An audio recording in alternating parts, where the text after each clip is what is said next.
So this is a uterine fibroid embolization. They're accessing the right common femoral artery. They're doing an early check at their puncture site, and now advancing a long catheter that they'll use to form a Waltman loop into the abdominal aorta. So they're pushing it up, forming that Waltman loop, and then they'll be bringing that down, using it to select the contralateral common iliac artery here in a second. So bringing it down,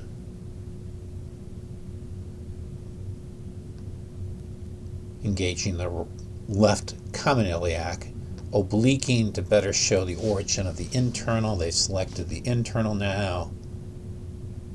Go back to AP, puffing to identify the left uterine artery.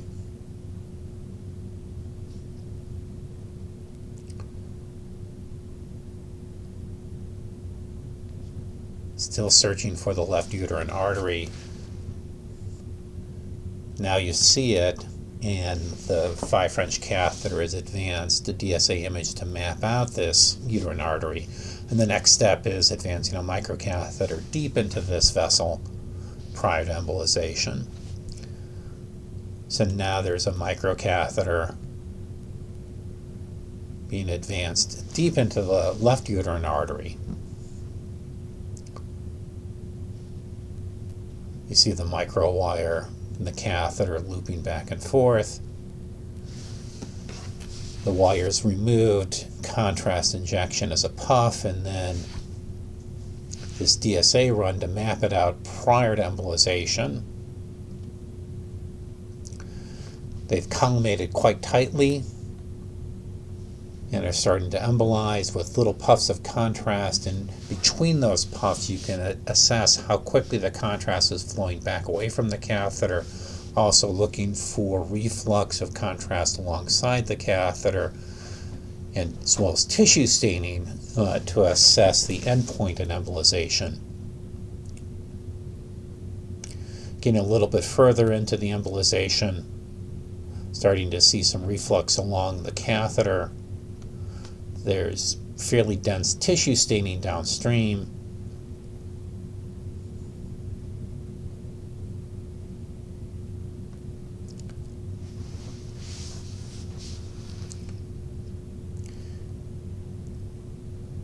When getting closer to the end of the embolization, often we'll do another DSA run to check the extent of embolization. So at this point there's near stasis in the left uterine artery.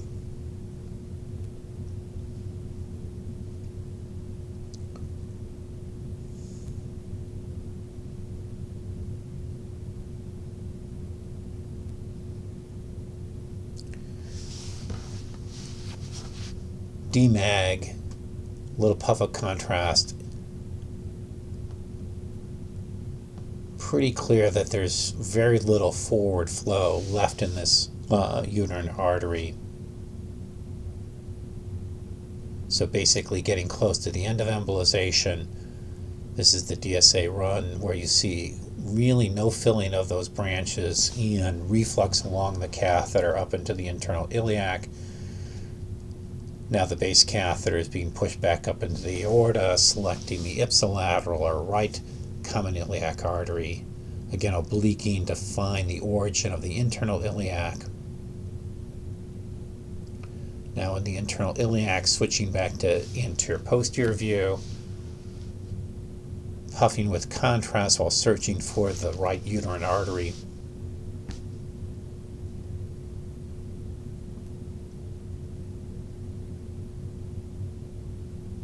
You can see a little flash of it there.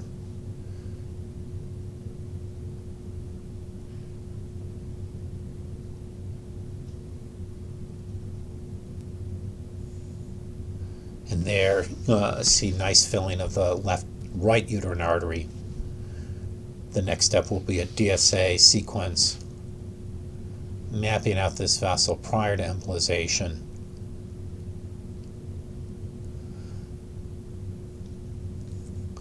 And just like on the left side, next step is taking a microcatheter deep into this vessel, in preparation for embolization. So you see the microcatheter and wire deep into the right uterine artery.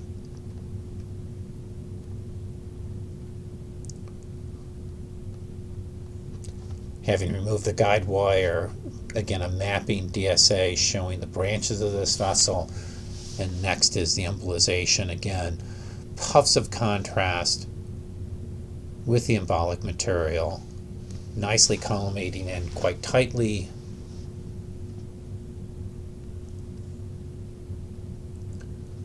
And the embolization proceeds.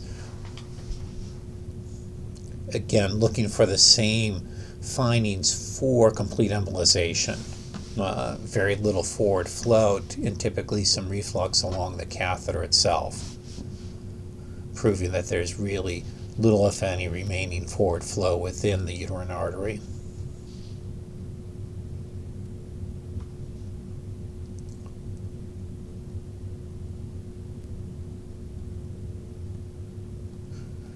Fairly dense tissue staining at this point.